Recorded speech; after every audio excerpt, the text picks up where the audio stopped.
पण एक मी तुम्हाला दाखवतो की बंदोबस्तासाठी इथे जी व्हॅन आणलेली आहे, ही व्हॅन जी आहे, ही व्हॅन तुम्ही बघा, ही व्हॅन महाराष्ट्रामध्ये खूप कमी आहे. म्हणजे बोटावर मोजण्या इतक्या या अद्ययावत व्हॅन या आपल्याला बघायला मिळतात. मी रिक्वेस्ट करणार आहे खरं तर की मला ही व्हॅन आतून बघायची आहे.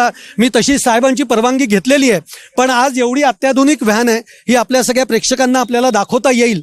त्यामुळे मला तुम्ही जर आत येण्याची परमिशन दिलीत, साहेब पण म्हणले तुम्ही दाखवा आमची ही अत्याधुनिक व्हॅन आहे. नाही दाखवता येणार, ठीक आहे. पण या व्हॅनचं काय महत्व आहे ते तर सांगू शकाल? एवढी अत्याधुनिक व्हॅन आहे. व्हिडिओ रेकॉर्डिंग होत असतं, लाईव्ह व्हिडिओ रेकॉर्डिंग, म्हणजे या सगळ्यामध्ये जे काही तुम्ही सगळे कॅमेरे लावलेले असतील त्याचं सगळं रेकॉर्डिंग आपल्याला कंट्रोलला इथे सगळा कंट्रोल आहे.